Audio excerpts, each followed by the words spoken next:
안녕하십니까. 오늘 개회식 사회를 맡게 된 동국대학교 경직캠퍼스의 이필원입니다. 오늘은 상강사 계산전법 51주년을 기념하는 학술대회를 개최하는 날입니다. 이러한 뜻깊은 자리에 여러분들과 함께하게 된 점 무한한 영광으로 생각합니다. 오늘 본 학술대회는 21세기 문화융성시대와 불교의 역할이라고 하는 큰 주제를 가지고 상강사와 부산불교의 중흥 그리고 3대 지표를 중심으로 하는 구체적인 내용을 가지고 실천적 담론의 장을 여러분들과 같이 공유하는 그러한 뜻깊은 자리가 되겠습니다. 정해진 식순에 따라서 먼저 3기 의례를 봉행하도록 하겠습니다. 모두 자리에 일어나서 불단을 향해 주시길 바라겠습니다.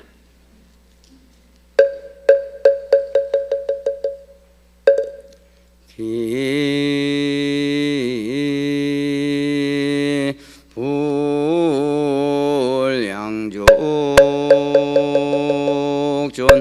기법이역전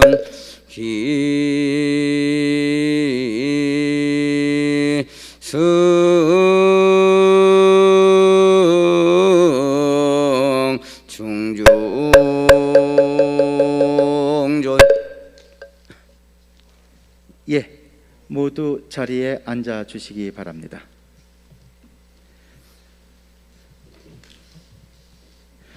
그럼 다음으로 교무 스님이신 덕중 스님께서 법어 봉독을 해 주시겠습니다.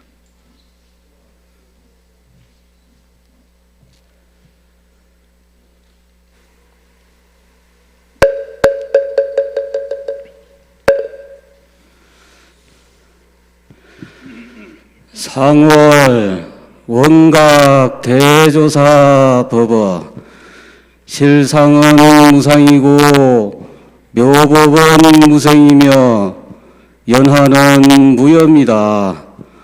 무상으로 체를 삼고 무생에 안주하여 무함으로 생활하면 그것이 곧 무상보리요 무의 해탈이며 무한생명의 자체 구현이다. 일심이 상청정하면 처처에 연하게니라.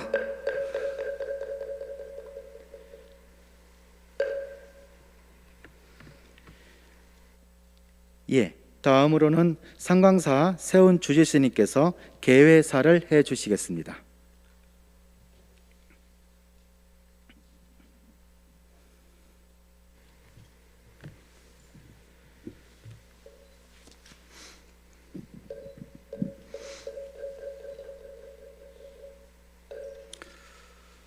상월 원각 대조사님께서 부산에 천태종지와 3대 지표를 통한 새불교 운동으로 침체해 있는 부산 불교의 활력과 새 기운을 불러일으키신 지 반세기가 되었습니다. 시대적 인연에 따라 대조사님의 가르침을 실천한 상광사가 부산 불교 발전에 끼친 영향을 살펴보고 앞으로의 진로와 방향을 고찰하여 불교 중흥을 이끌어 나가기 위한 21세기 문화 융성 시대와 불교의 역할이라는 학술대회를 개최하게 되었습니다. 코로나로 인해 비대면으로 진행되는 학술대회에 기꺼이 마음을 내어주신 동아시아 불교 문화학회 권기현 회장님과 발표와 논평, 진행을 맡아주신 여러 스님들과 교수님들께 깊은 감사의 말씀을 드립니다. 또한 이 방송을 시청하고 계신 모든 불자님들께도 진심으로 감사를 드립니다.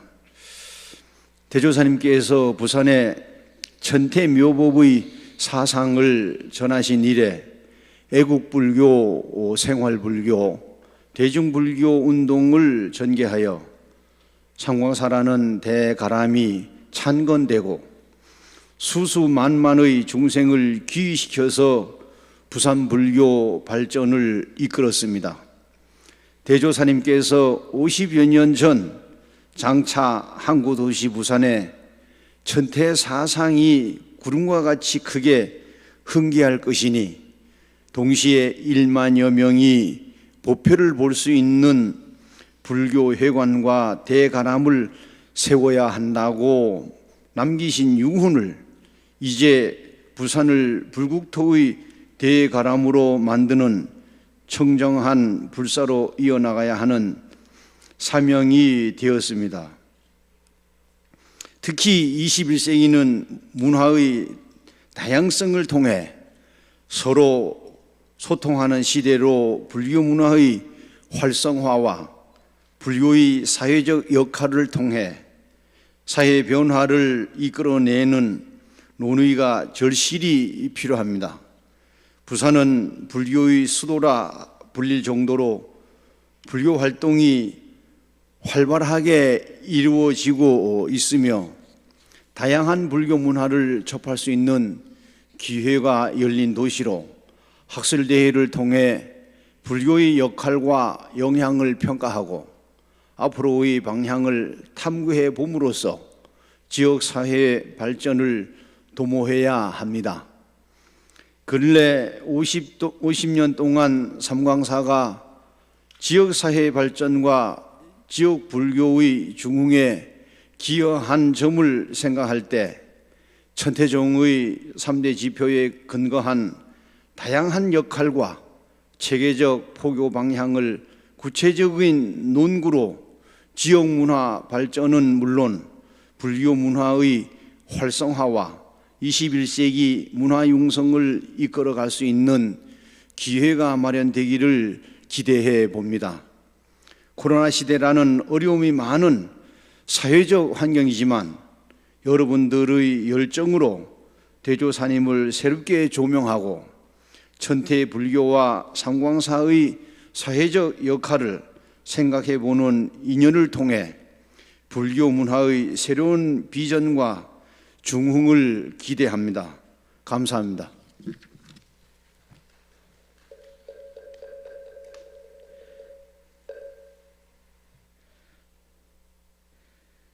예, 조지 스님의 인사 개사가 있으셨습니다. 다음으로는 동아시아 불교문화학회 회장이신 권기현 회장님의 인사 말씀이 있겠습니다.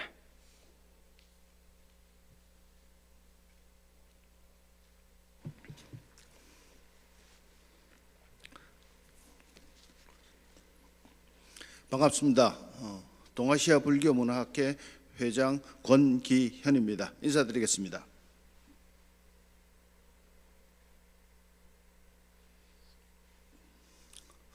예, 이번 요즘 근자에 와서 이 코로나 때문에 상당히 사회적 분위기가 어려운 상황입니다. 지금 이 자리도 현실도 그런 입장입니다. 조금 전에 도영종경 스님과 상월 대조사님의 법보에도 말씀이 나왔지만 실상은 무상이다라는 법문을 주셨는데 오늘이 그런 느낌을 절실하게 받고 있습니다. 이 좋은 강당에 이 좋은 강의실에 이 비대면이라고 하는 이 강의를 하려고 하다 보니까 특강도 하고 지금 세미나를 진행하려고 하니까 정말 이 실상이 무상한 것 같습니다. 그렇지만 저희들의 열기는 이 공간을 가득 메우고 그다음에 이 자리는 또 멀리서나마 종정 스님이나 총무원장 스님들께서도 멀리서 마음으로 정명해 주시고 계시리라 믿고 있습니다. 먼저 이 상광사에서 이 동아시아 불교문화학회를 초청해 주신 세훈 스님께 감사를 드리고 또 이렇게 이틀간이나 좀 크게 세미나를 준비했었는데 근자에는 세미나를 거의 하루밖에 하지 않는데 이번에는 이틀로 해서 많은 분들을 초청하게 됐는데 그리고 특히 천태종에서 학문을 좀 하시는 스님들도 이번에는 다 참석하시게 되는 그런 쾌거를 이루게 되었습니다. 앉아 계시는 사막사 주지스님이신 월도 스님을 비롯해 도웅 스님, 광도 스님, 보덕 스님, 또 주지 스님까지도 기조 발표를 안 하셔도 된다고 했는데도 스님께서 역부로 참석하셔야 되겠다고 해서 이 바쁜 시간에, 어려운 시간에도 글을 쓰시고 발표를 자청하게 되었습니다. 그러면 원래 이 말씀 드리면 박수도 나와야 되는데 참 박수가 없는 게 상당히 아쉽습니다만은 무척 아쉽습니다만은 뭐 어떨 방법이 없겠습니다. 그리고 또 이 자리를 위해서 상강사 우리 신도회에서 열심히 며칠 전부터 자리 준비나 그다음에 다양한 어떤 후원들을 물심양면의 후원들을 해주신 데 대해서 대단히 감사하게 생각드립니다. 그리고 전국에서 참석하신 많은 발표자, 논평자, 총평자 등등 일일이 한 분 한 분 따로 소개는 드리지 않겠습니다. 오늘 내일에 걸쳐서 계속 나와서 발표하시게 될 테니까 그 사회자분께서 일일이 한 분 한 분 그때마다 소개를 드릴 것이기 때문에 따로 말씀은 안 드리겠습니다. 그래서 이번 이 학술대회는 특히 올해 학술대회는 지금 전 세계에서 가장 큰 학회라고 하고 큰 세미나를 진행하는 게 일본의 인도학 불교 학회입니다. 인도학 불교 학회 올해 주제가 천태와 법화 사상이었습니다.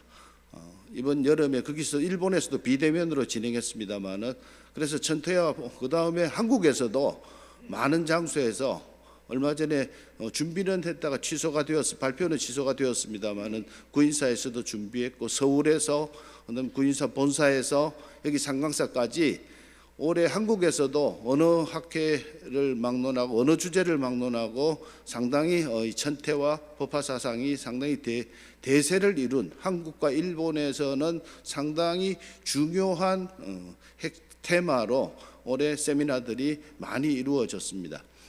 그래서 저희들은 그 중에서도 가장 핵심적인 우리 천태종 한국 천태종에서 가장 핵심적인 대조사님의 3대 지표 이셨던 예국불교, 생활불교, 대중불교에 관해서 이것을 중심으로 과연 천태종이 그다음에 부산 상강사가 어떻게 나아가야 할 것인가. 특히 이 상강사는 전국 최대 사찰로서 부산에 뿐만 아니라 전국에 많은 영향을 역사적으로 주어왔습니다. 그런 것들을 50년의 역사를 돌아보고 미래 50년에 이 상광사가 부산 불교를 위해서 어떤 역할을 해야 할 것인가 하는 것을 고찰하면서 이 예국불교와 생활불교, 대중불교에 초점을 맞추어서 이 천태사상 역시도 어떻게 발전되어 나가야 할 것인가 하는 것들에 관해서 많은 교수님들께서 발표해 주시고 거기에 관해서 논평이 진행되리라고 생각됩니다. 상당히 기대되는 바이고 특히 부산 불교를 위해서 과연 이 상광사의 역할이 어떻게 되어야 될 것인지 하는 게 오늘 내일에 의해서 뭐 최종적 결론은 아니지만 분명한 그 싹은 태어나고 그다음 미래의 이 상광사의 역할이 어느 정도 규명되리라고 생각합니다. 그래서 특히 이 상광사가 이 한국 부산 불교의 그런 어떤 미래지향의 문제를 고민하는 그런 자리를 만들었으니 앉아 계시는 그다음에 지금 방송으로 보시는 분들도 쭉 방송을 봐주시고 그다음에 마음속으로나마 큰 격려와 박수를 부탁드리겠습니다. 끝으로 한 번 더 오늘 이 자리가 있게 해주신 상광사 주지스님, 세훈스님께 큰 감사의 말씀을 올리면서 오늘의 인사 말씀을 대신하고자 합니다. 감사합니다.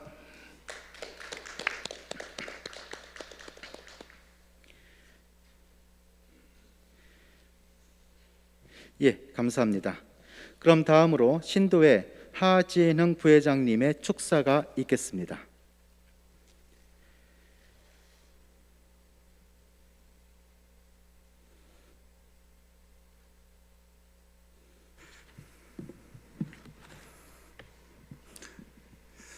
예, 반갑습니다. 신도회 부회장 하진홍이라고 합니다. 오늘 대한불교 천태종 상강사가 계산전법 51주년을 기념하는 21세기 문화영성 시대와 불교의 역할이라는 의미 깊은 학술대회를 개최하게 되었습니다. 날로 심각해지는 코로나19 사태로 인하여 상강사 신도님들을 모시지 못하게 된 상황에서 축사를 하게 되어 마음이 무척 무거웠지만 생중계를 통해 전국의 천태 불자들이 이 학술대회를 시청할 수 있게 된 것은 대조사님의 3대 지표가 부산 불교에 끼친 영향을 알리는 전화위복의 계기가 되었다고 생각하고 마음을 다시 잡았습니다. 현재 코로나19는 세계적으로 많은 혼란과 변화를 일으키고 있습니다. 천태종 상강사가 그 변화를 직면 직시하고 종교의 올바른 역할과 포교 방향을 정립해야 하는 상황에서 이 학술대회를 개최하게 된 것은 어려움에 직면한 중생의 마음을 어루만지고 천태종 상강사만의 역할을 견고히 하라는 대조사님의 깊은 은혜라고 여겨집니다. 천태종 상강사가 대조사님의 가르침을 널리 알리고 실천함으로써 많은 이들이 기대하는 종교의 역할에 충실할 수 있도록 하고 불교 문화 발전과 부산 불교를 앞장서서 이끌어갈 수 있도록 항상 정진하도록 하겠습니다. 장엄한 대조사전에 준공을 앞두고 있고 또 한 해를 마무리하는 이 연말에 의미 깊은 학술대회를 마련해 주신 김세훈 주지스님께 공경의 마음을 담아 진심으로 감사드리며 동아시아 불교문화학회 금기현 회장님과 발표와 논평을 해주시는 원로 대덕스님과 교수님들께도 깊은 감사를 드립니다. 오늘 학술대회를 함께 해주신 모든 분들과 시청해 주시는 전국의 신도님께도 부처님의 자비강림이 늘 함께 하시기를 기원드리면서 이만 축사에 가름하고자 합니다. 감사합니다.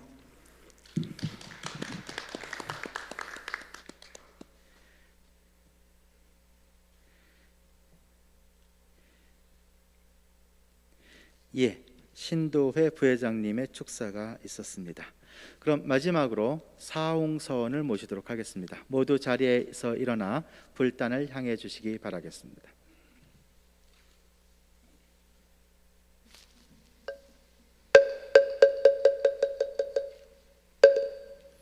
중생 무변소원도 본래 무진소원란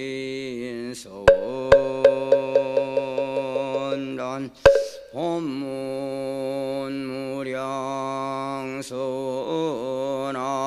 불도무상소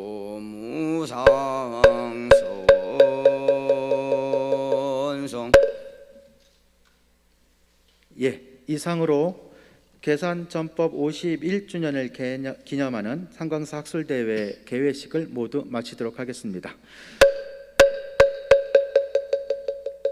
잠시 자리를 정돈하고 기조 강연의 시간을 갖도록 하겠습니다.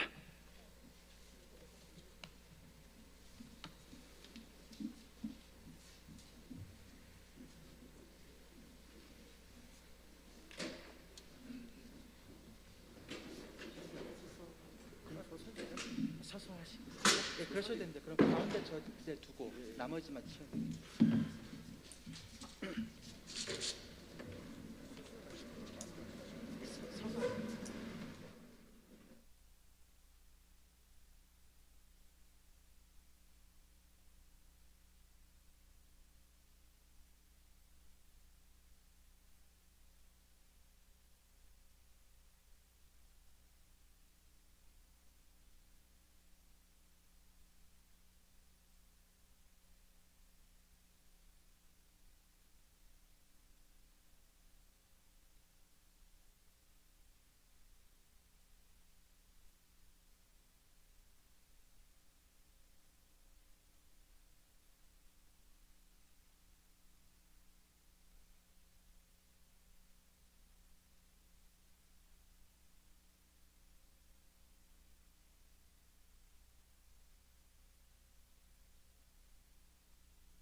예. 그럼 지금부터 상강사 주지 세운 스님께서 상강사 개산 50주년과 3대 지표 운동이라고 하는 주제로 기조 발표를 해주시겠습니다. 장내에 얼마 안 계시지만 큰 박수로 환영해 주시면 감사하겠습니다. 스님 부탁드립니다. 네, 여러분 반갑습니다. 물론 우리가 코로나 시대의 사태에 예상은 했지만 이렇게 심각하게 올 겨울에 우리 생활을 뒤흔들어 놓고 또 세계 모든 사람들이 공포와 불안 또는 초조 이러한 것이 이 괴로움으로 이끌어 가리라고는 생각은 했지만 이렇게 심각하게 가리라고는 미처 생각을 못했지 않습니까? 그러나 그렇다고 해서 우리가 할 수 있는데도 안 할 수는 없지 않냐. 그럼 할 수 있는 거를 할 수 있을 때 이렇게라도 하는 것이 또 우리 불교인들이 이러한 시대에 있어서 해야 할 역할 내지는 사명함 중에 하나라고 생각을 했습니다. 오늘 우리 삼광사가 개산 51주년을 맞이했고 상월원각 대조사님께서 부산 지역의 천태법화 사상을 새롭게 정비해서 전파한 지 51주년을 맞이하는 이 시점에 다시 한번 우리가 지나온 50년의 발자취를 한번 돌아보고 또 앞으로 향후 50년을 어떻게 준비하느냐에 따라서 20년, 30년, 50년 후에 내지는 100년 후에 우리 후세들이 이걸 기반으로 해서 더욱더 불교 발전과 사회, 나라 발전에 기여할 수 있지 않을까. 그러한 그 자그마한 마음으로 오늘 삼광사 개산 불법 전파 51주년을 기념해서 이렇게 학술대회를 개최하게 됐습니다. 물론 다 아시다시피 여러분들 우리 이 상월원각 대조사님께서는 구의사를 창건하시고 전태종을 중창하시면서 주창하신 것 핵심 사상은 바로 3대 지표를 근거로 한 세불교 운동. 좀 더 진보적으로 말씀드리면 한국 불교 1600년, 1700년 역사에 있어서 불교 혁신 내지는 개혁을 이끄신 선구자이시다 라고까지 말씀을 할 수가 있겠습니다. 해서 더더욱 이 시점에 부산 상광사의 그 위상과 역할을 단순한 우리들의 일만이 아닌 짧은 기간 내에 비약적인 발전을 할 수 있었던 그 근거를 한번 짚어보고 앞으로 우리가 나가야 할 방향을 제시해야 되겠다 하는 그런 취지에서 이 학술대회를 준비를 했고 또 여러 교수님들에게 각 분야별로 원고를 의뢰하고 발표를 부탁을 드렸는데 흔쾌히 임해 주신 여러 교수님과 스님들께도 깊은 감사를 우선 드립니다. 우선 오늘 제가 준비한 자료는 자료집 11쪽에서부터 시작이 되는데요. 11쪽 자료를 읽어가면서 설명을 드리도록 하겠습니다. 현재 전 세계적으로 코로나19 팬데믹으로 많은 사람들이 고통을 받고 있습니다. 우리나라도 겨울에 접어들면서 확진자들이 급증세를 보이고 있는 와중에 상광사 개산 전법 51주년을 기념하는 학술대회를 열게 되었습니다. 본 학술대회는 21세기 문화융성 시대에 즈음하여 불교의 대사회적 역할을 모색하는 장이 될 것입니다. 단순히 학술 담론의 장이 아니라 많은 이들이 고통받는 현실 속에서 불교는 무엇을 해야 하고 어떤 비전을 제시해야 할지에 대해 진지하게 고민해 보는 구체적인 실천 담론의 장이 필요한 시점입니다. 그래서 필전 학술대회를 준비하면서 이런 생각을 해보았습니다. 대조사님께서 계셨다면 이 고통받는 현실 속에서 어떤 가르침을 즉 화두를 던져주셨을까? 우리는 상월원각 대조사님의 삶 속에서 이미 이 질문에 대한 해답을 갖고 있습니다. 일제감정기와 한국전쟁이라는 미중유의 고난을 경험했던 사람들을 위해서 해주신 많은 가르침이 바로 지금의 현실에도 그대로 적용되고 있습니다. 오늘 이 기조강연은 바로 이러한 현실에서 3대 지표의 의미를 다시금 새겨보고자 하는데 의미가 있습니다. 상월 원각 대조사님의 출가는 나라를 잊고 피폐된 삶 속에서 고통받는 일제 강점기를 배경으로 하고 있습니다. 그의 대조사님의 국내 국외 순례는 고난에 처한 민중들의 생활을 뼈저리게 느끼는 계기가 되었을 것이고 그만큼 될 것이라고 보고, 그렇기 때문에 대조사님은 고통받는 민중들을 구제하고자 하는 원력이 무엇보다도 크셨으리라고 봅니다. 일제강점기와 한국전쟁을 경험한 대조사님은 중생교화의 방향을 세 가지로 정리하게 됩니다. 첫째는 생활과 불교 신행의 일체화, 둘째는 모든 사람이 함께하는 대중불교의 구현, 셋째는 애국불교의 실천이라고 볼 수가 있습니다. 이러한 세 가지 방향으로 정리할 수 있는 대조사님의 교화 활동은 대조사님의 오랜 수행정진과 세상에 대한 통찰력에서 나온 결과로서 당시의 전통 불교 종단에서는 찾아보기 힘든 새불교 운동이란 특성을 띠고 있습니다. 애국불교는 일제강점기와 전쟁의 참화를 겪으면서 민족의 분열을 극복하고 통일을 위한 불교적 이념을 제시한 것으로서 국가의 충성을 강요하는 이데올로기적 특성을 강조한 내용이 아닙니다. 또한 생활과 불교, 신행의 일체화와 대중불교의 구현은 생활과 무관하게 존재하는 불교, 즉 산속에 은둔해 있거나 대중들이 접근하기 어려운 불교적 현실에 대한 반성과 개선의 의지에서 도출된 것입니다. 이 내용은 최태종의 중창을 선포할 때 3대 지표로 제시되게 됩니다.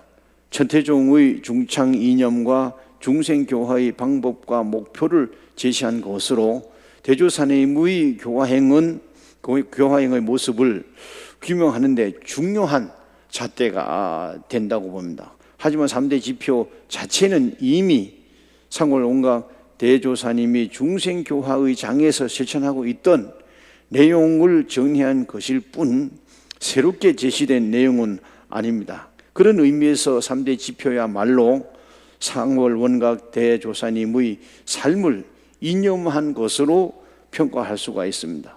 동시에 이는 불교를 일신하는, 즉 세불교 운동이자 불교 혁신 운동의 이념이기도 합니다. 이러한 관점에서 본 발표에서는 이 세불교 운동으로서의 3대 지표를 중심으로 그 의미와 내용을 고찰해 보고자 합니다. 먼저 부산불교, 부산 상광사의 계산이 가는 의미를 보면 세불교 운동의 이념인 3대 지표에 대한 내용을 발표하기에 앞서 부산 상광사의 발자취를 간단히 되짚어 볼 필요가 있습니다. 왜냐하면 삼광사 계산의 과정 속에 3대 지표로 나타나는 대조사님의 사상이 잘 드러나 있기 때문입니다. 또한 부산 삼광사는 불교계 도심 포교의 상징과도 같아서 삼광사가 가는 의미는 남다르다고 봅니다. 부산 경남 지역 불교계가 굳건히 자리할 수 있고 사회적 소통을 강화할 수 있는 토대는 물론 법모사나 통도사와 같은 타종단의 전통 사찰의 역할도 있지만 도심 포교에서의 활발한 전법 활동은 상광사를 빼놓고는 말할 수 없기 때문인 것입니다. 진정한 의미에서 생활 속 불교를 지향하는 상광사의 존재가 앞으로도 부산 경남 지역 불교의 중추적 역할을 할 것으로 기대되는 이유도 생활 불교의 지향에서 찾을 수 있을 것입니다. 그런 의미에서 본다면 앞으로 상광사에 대한 보다 많은 연구가 이루어져야 할 것으로 생각을 합니다. 하지만 아직은 상광사와 관련된 선행 연구가 거의 전무하다시피 한 현실입니다. 이번 학술대회를 통해서 상광사에 대한 연구가 본격적으로 이루어지고 이를 토대로 미래 부산 경남에서 상광사가 가야 할 길을 모색해 보는 그런 계기가 되길 희망해 봅니다. 본 절에서는 상광사 계산과 관련하여 삼광사 연혁에 있는 내용을 중심으로 간략하게 정리해 보는 것으로 가름해 보고자 합니다. 한국 전쟁 당시 부산은 실질적인 수도로서의 역할을 수행을 했다 해도 과언은 아닙니다. 그 뒤로 부산은 한국의 제2의 도시로서의 위상을 갖고 발전을 거듭해 왔습니다. 천태종을 중창하신 상월웅학대조사님 역시 이러한 부산의 중요성을 일찍이 인식하시고 부산 지역의 전법에 큰 관심을 갖고 불사를 진행하셨습니다.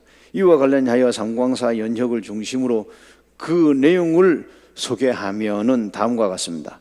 1969년 부산 신도회 창립을 증명하였고 1973년에 봉행된 법회에서 부산의 천태일성 묘법의 사상이 불길처럼 일어날 것이니 1만여 명 이상의 불자가 동시에 법회를 볼 수 있는 대규모 불교회관을 크게 건립해야 한다라고 부촉을 하셨습니다.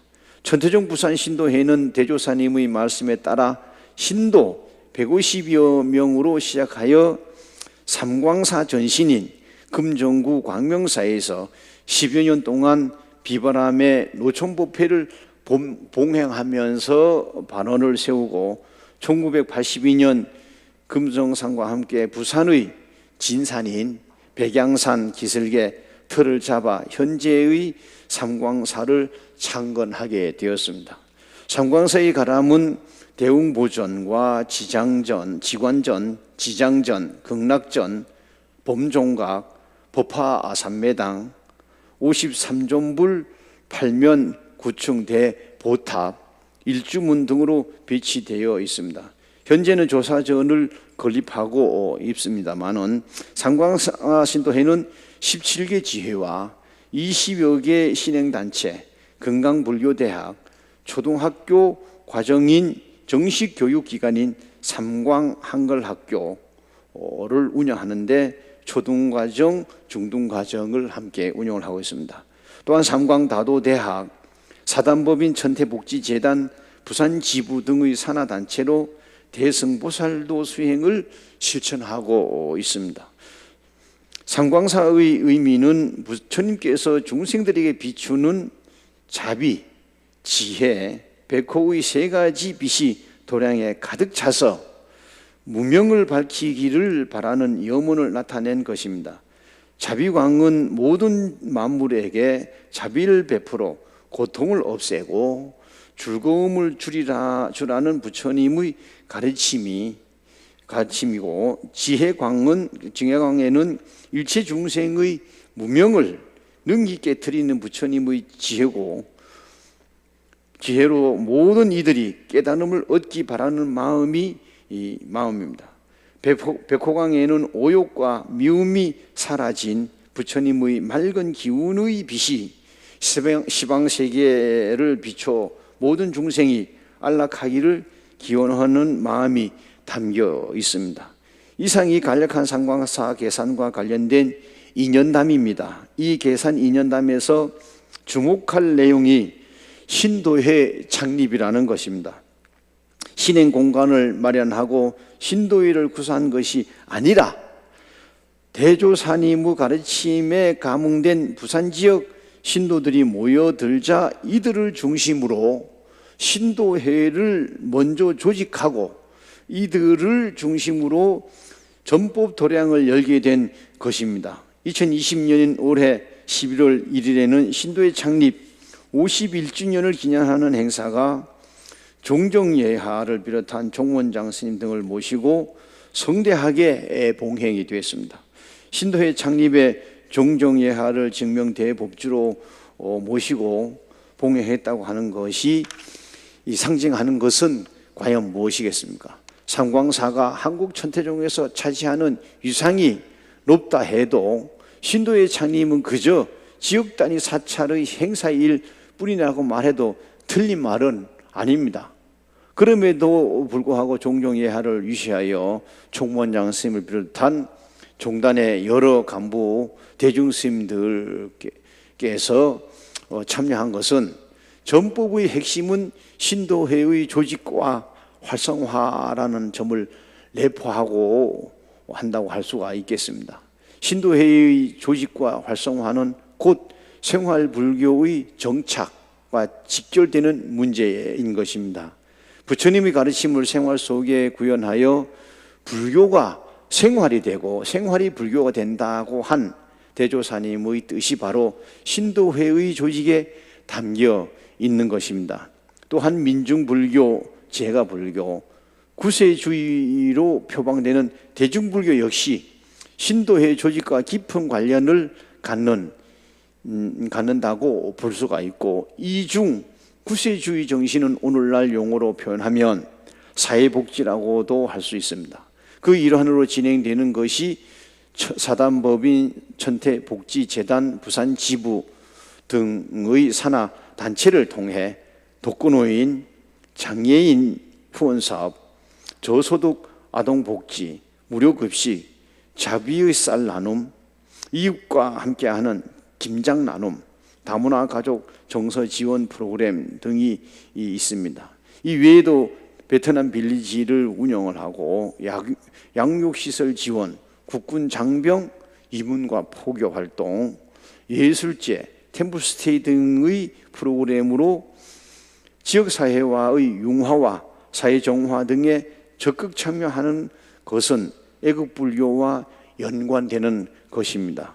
이렇듯 천태종의 핵심 이념인 3대 지표가 삼광사에 고스란히 녹아있다는 점에서 본 발표에서는 3대 지표의 이념을 구체적으로 살펴보고 이를 통해 이상사회 건설을 천태종이 선도함과 동시에 부산 불교의 거점으로서 삼광사가 가야 할 길을 모색해 보고자 하는 것입니다. 이 한 논의에서는 세불교 운동의 실천 강령이라고 할 수 있는 3대 지표의 이념을 중심으로 고찰해 보는 것으로 강연을 진행해 가고자 합니다. 먼저 3대 지표 중 생활불교의 지향을 보면 상월원각대 조사님께서 출가할 당시의 불교는 물론이거니와 한국정쟁 등을 거치면서 불교가 보여준 모습은 현실적인 삶과 괴리된 불교였다고 볼 수가 있습니다. 이른바 산중불교를 특징으로 하며 부녀자들이 복을 비는 기복적인 성격이 강한 그런 불교였습니다. 이미 오랜 세월 저자거리에서 떠나 운둔의 종교가 된 불교였기에 사회적으로 기능할 여지는 별로 없었습니다. 이러한 불교의 현실을 목도한 대조사님은 무엇보다 생활불교의 구현이 시급하다는 것을 뼈저리게 느꼈던 것입니다. 불교가 삶 속에서 작용하지 못하는 것은 이미 죽은 것이나 다름없는 것이라고 생각했기 때문일 것입니다. 고통의 바다에서 기능하지 못하는 불교란 그 존재 자체의 의미를 이미 상실한 것과 같다. 그러기에 삶과 괴리된 불교의 수행과 신행 형태를 대조사님은 다음과 같이 단호한 어조로 비판하고 있습니다. 불교를 믿는 사람은 부처님의 가르침, 즉 불교가 생활이요 생활이 불교가 되어야 한다. 만약 불교는 생활과 따로 있는 것이고 생활 또한 부처님의 가르침과 따로 있는 것이라면 이것은 크게 잘못된 것이다라고 지적을 하고 계십니다. 나아가서 절에 갔을 때에만 염불하고 기도하는 것은 부처님의 법이 사체라면 있다고 잘못 생각하기 때문이라고 지적하면서 잘못된 신행을 지적하고 계십니다. 불교를 잘못 알고 있거나 잘못된 믿음을 갖고 있는 사람은 불법은 절에만 있고 집에는 없는 것이라고 생각해서 세간과 출세간을 갈라서 생각한다. 이런 사람은 절에 갔을 때는 열심히 염불하고 예경하며 기도하고 참선하는 듯 하지만 절문만 나오면 불교와는 10만 8천이나 멀어지는 언행을 하게 된다라고 지적을 하고 계십니다. 불법이 곧 생활이고 생활이 곧 불법이 되어야 하는 것이 생활불교의 핵심인 것입니다. 그러기 위해서는 기존의 불교를 새롭게 개혁하여 실천적 불교로 만들어야 할 필요성이 제기가 됩니다. 그래서 대조사님은 생활불교의 실천 동목을 4가지로 정리하고 계시는데, 기복불교에서 작복불교를 지향한다, 유한불교에서 생산불교를 지향한다, 우상불교에서 실천불교를 지향한다, 생활적 불교의 이념을 실천한다. 기복불교는 이기적 행복 추구에 대한 집착이며, 유한불교는 현실에 안주하는 매너리즘을 경계한 것이고, 우상불교는 불교의 본 면목을 외면하고 있는 형식주의를 비판한 것입니다. 이러한 생활불교의 세칙을 천태종 약전에서는 지혜복덕 창조, 주경양선 정진, 생산불교 개척으로 요약하고 있습니다. 이로써 생활불교의 배경에는 수행과 노동의 일치를 주장하는 것과 스스로 지혜와 복덕을 짓는 창조적 행위의 강조가 놓여 있음을 읽을 수 있습니다. 나아가 언제 어디서나 염불을 통해 삶의 모습을 불교화하는 것이 생활불교의 맥락 속에 있음을 알 수가 있습니다. 그렇기 때문에 상월대조사님에 의해 제창된 관음주송 수행은 단순하게 주송을 하는 것 이상의 불교 생활화와 실천적 회의라는 맥락 속에서 이해를 해야 합니다. 이러한 측면에서 본 절에서는 관음주송과 작복사상을 중심으로 생활불교의 일면을 살펴보고자 합니다. 불교를 비판하는 말 가운데 기복이란 말을 흔히 사용하고 있음은 주지의 사실입니다. 기복이란 말 그대로 복을 구하는 행위를 말합니다. 초자연적인 존재나 절대자에게 현세적 이익이나 내세의 안락을 희구하는 행위 일체를 기복이라고 정의할 수 있습니다. 그런데 불교인들 가운데에는 절에 기도하러 간다 하면서 정작 기도의 내용을 보면 기복을 벗어나지 못하는 경우가 많습니다. 하지만 불교는 기본적으로 기복이란 단어와 어울리지 않는 종교입니다. 타력보다는 자력에 의지하는 종교이기 때문인 것입니다. 복과 관련해서 불교에서 흔히 사용하는 용어로는 복덕이라는 말이 있습니다. 이 말은 자력적 의미가 강한 용어입니다. 일례로 존자 대목권녀는 제석신에게 이렇게 말합니다. 교시가요, 이전의 선법을 닦은 복덕의 인연으로 이 묘한 과일을 이루었다 라는 구절을 들을 수 있습니다. 복덕은 선법을 닦는 결과 얻게 되는 것이다. 따라서 어떤 절대적 존재나 초자연적 존재가 나에게 복덕을 부여하는 것이 아니라는 것입니다. 대조사님이 주장하신 작복 역시 복덕 사상과 동일하다고 볼 수 있습니다. 대조사님은 작복을 강조하면서 다음과 같이 이 말씀을 하셨습니다. 사람들은 절에 가서 복을 빈다고도 하고 복빌러 절에 간다고도 한다. 또한 부처님께 복을 빈다고도 한다. 이렇게 복을 비는 불교를 가리켜 기복불교라고 한다. 그러나 다른 한편으로는 복은 빌어서 받는 것이 아니라 복은 짓는 것이라고 한다. 복을 받으려면 복 받을 짓을 해야 한다는 뜻이다. 이런 불교를 작복불교라고 한다. 중략하고요. 복은 누가 주는 것이 아니라 자신이 짓는 것이다. 콩을 심으면 콩이 나고 팥을 심으면 팥이 나듯이 복을 심어야 복이 난다. 그러니 복전이라는 말이 생겨났다. 복전이라는 말은 복밭이라는 말이다. 콩밭, 감자밭이 아니라 복은 심는 복밭이다. 복밭 말이다. 라고 말씀을 하십니다. 작복불교는 나아가 성원으로도 이어집니다. 대조사님이 관음주성을 강조하는 것은 앞서 살펴봤듯이 관음행의 실천을 통해 진정한 불교인으로서의 삶을 살아가도록 함에 있습니다. 관음행의 실천이 곧 성원의 실천이며 삶인 것입니다. 단순하게 복을 짓는 삶에서 원을 세워 하루하루를 보살행을 실천하는 것이 진정한 의미의 작복인 것입니다. 따라서 작복이 나를 위해 복을 짓는다는 의미라면 서원은 일체 중생을 이익해 해줌으로써 복을 짓는 것이 될 것입니다. 대조사님은 서원행의 중요성을 다음과 같이 이 말씀을 하고 있습니다. 진정한 깨달음은 중생의 고통이 나의 고통으로 다가올 때 비로소 이루어지는 것이다. 그러니 관세음보살의 대비 원력을 우리는 모두 모범으로 삼아 반드시 들어 행해야 할 것이다 라고 하셨습니다. 다음은 대중불교를 좀 보겠습니다. 대조사님께서 주창한 대중불교란 신대승불교 운동으로 이해될 수 있습니다. 대조사님은 불교란 어떤 특정한 계층의 사람들의 전유물이 아니라고 생각을 했습니다. 다시 말해 대중불교는 출가와 재가의 구분 없이 함께 참여하는 불교라는 의미입니다. 이러한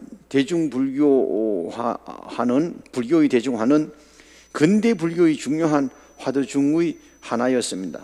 한용운 스님은 1931년 10월 불교에 기고한 조선불교의 개혁안에서 승려만의 불교, 사찰만의 불교를 부정하고 대중을 위한 불교를 행해야 한다고 주장했습니다.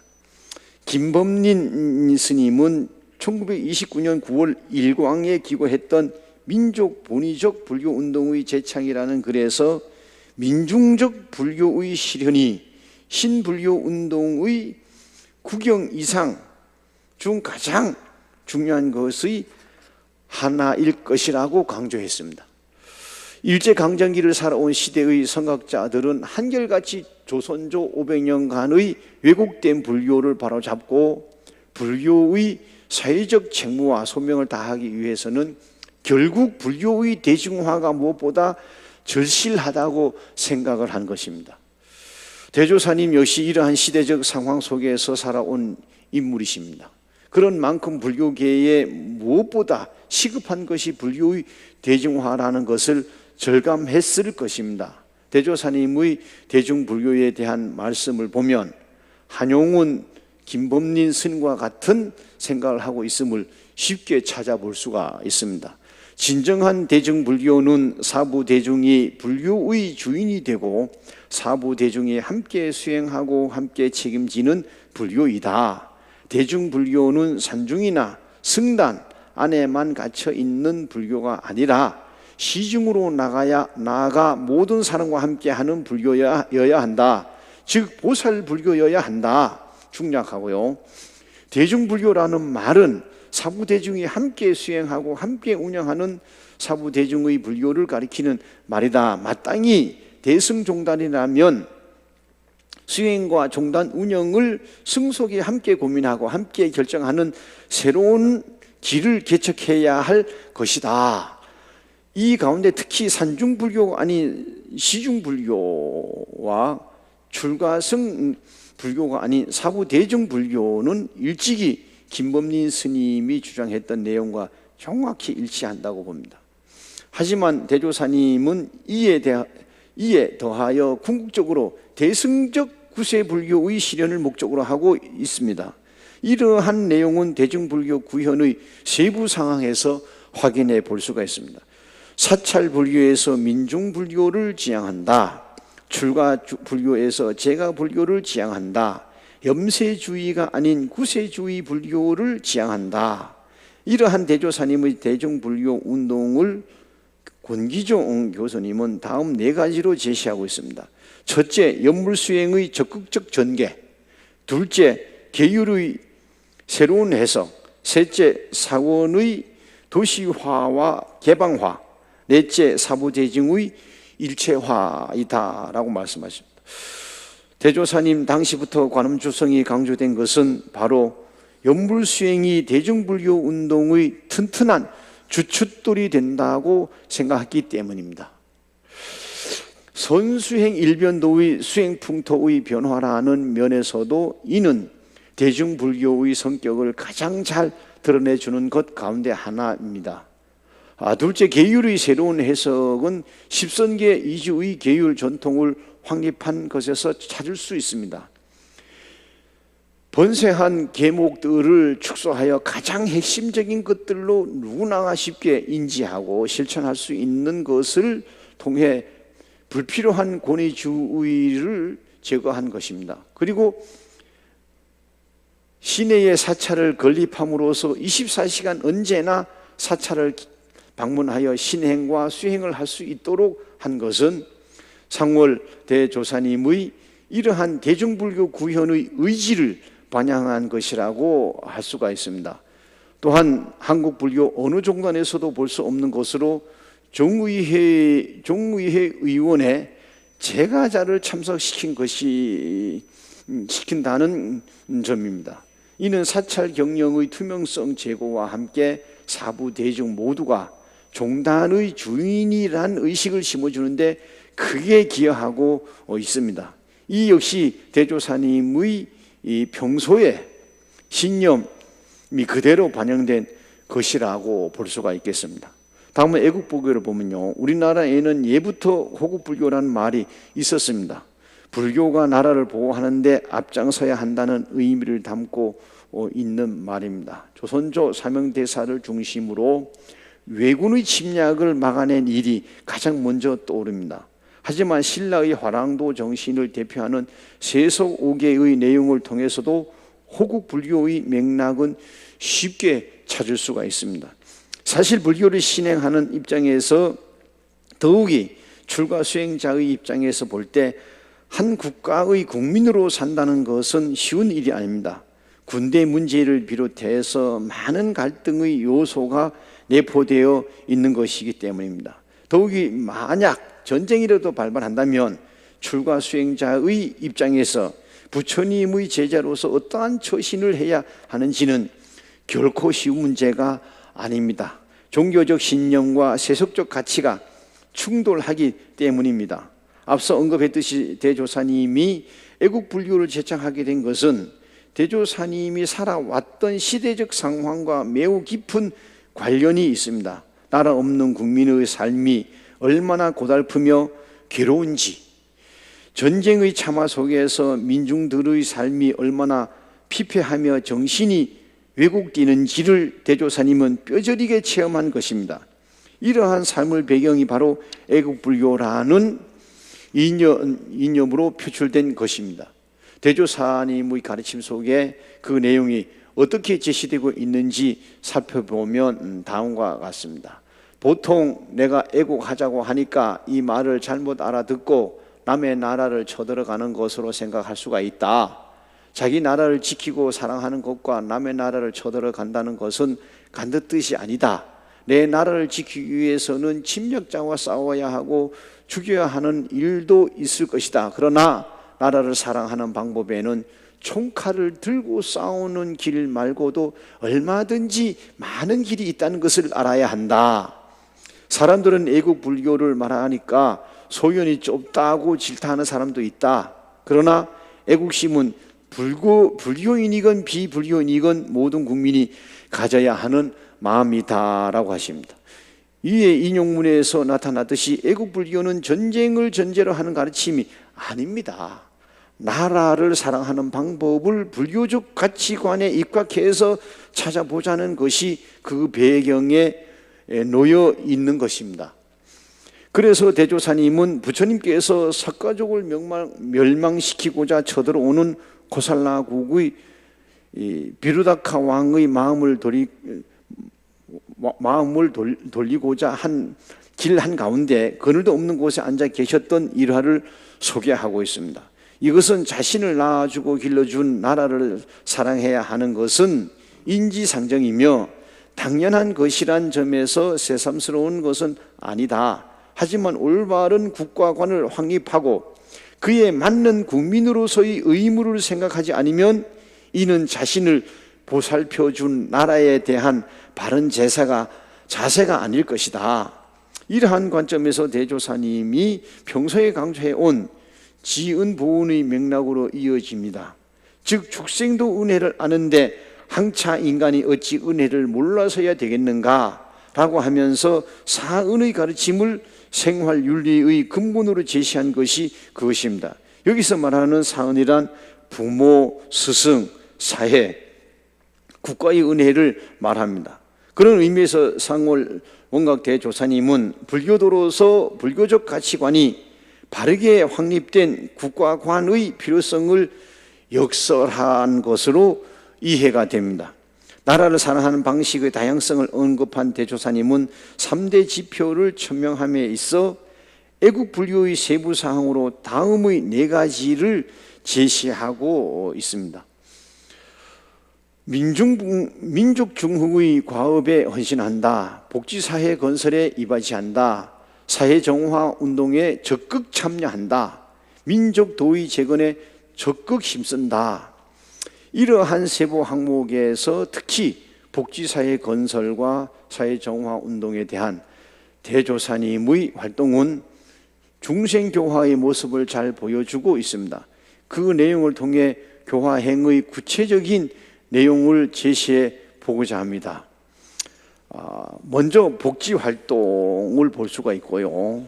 시간 관계상 이 자료집을 참고하시고 그 구체적 내용을 본다면은 복지사회 활동을 볼 수가 있고 22쪽에 넘어오시면 자비의 이웃돕기 사업이라든가 무료급식 사업이라든가 또는 니르바나 교육사업, 특히 상관사 교육문화 사업, 사회정화 운동의 전개, 이러한 것들을 돌이켜보면 3대 지표, 특히 애국불교와 불교 복지를 강조하신 부분은 대중불교와 생활불교를 실천을 통해서 깨친 삶을 살게 하는데 주안점이 있다.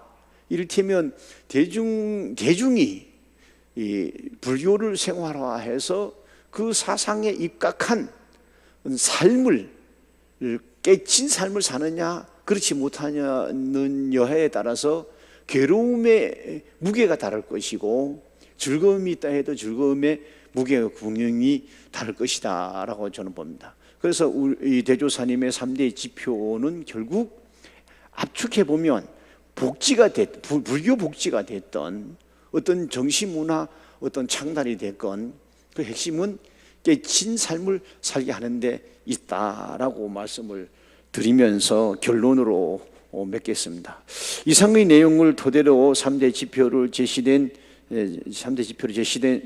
새 불교관을 통해 일제강점기와 24쪽입니다. 한국 전쟁을 거치면서 피폐해진 민중들의 삶을 개선하고 한국 불교의 나가야 할 방향을 모색한 새불교 운동의 측면에서 그 의미를 고찰해 보았습니다. 이를 통해 3대 지표는 천태종의 중창 이념과 중생교화의 방법과 목표를 제시한 것으로 대조사님의 교화행의 모습을 규명하는 데 중요한 잣대가 되며 대조사님의 삶을 이념화한 것임을 구체적으로 제시하였습니다.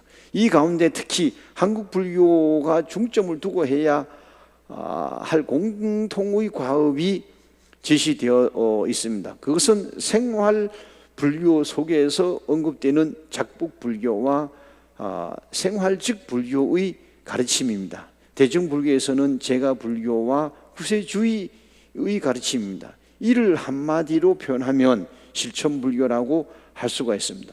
부처님의 가르침을 생활 속에 실천하는 것의 세부 항목을 대조사님께서 말씀하신 것입니다.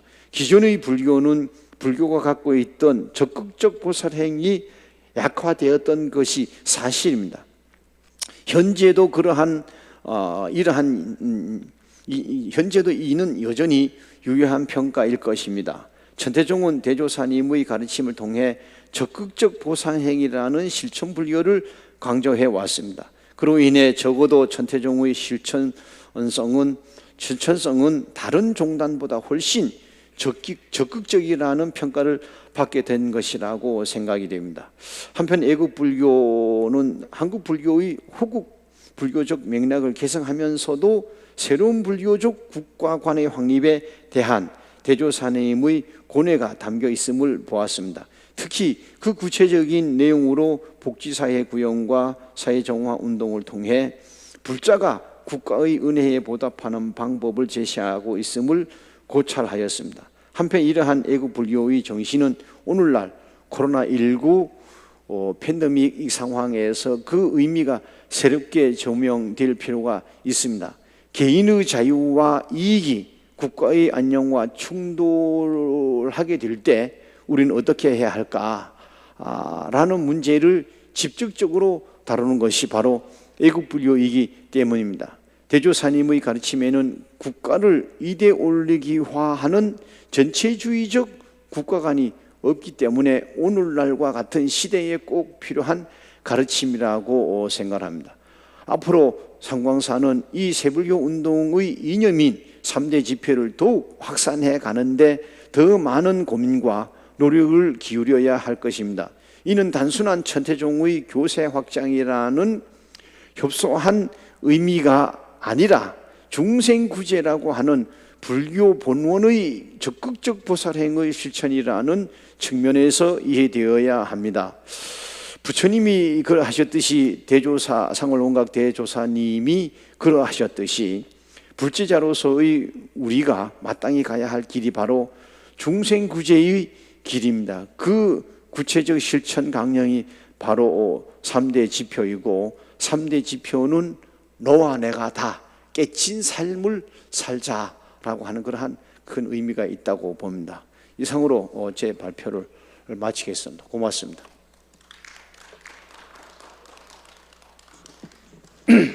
주지스님의 기조 발표가 있었습니다. 3대 지표라고 하는 것이 대조사님의 삶의 내용을 그대로 우리에게 가르침을 주신 내용이라는 가르침과 더불어서 보살행을 적극적으로 실천해야 되는 불제자로서의 어떤 삶의 어떤 방향성을 제시하는 그런 내용이다라고 하는 주제로 발표를 해주셨습니다. 감사드립니다. 다시 한번 박수 부탁드립니다. 예, 그럼 잠시 자리를 정돈하고 첫 번째 발표로 들어가도록 하겠습니다.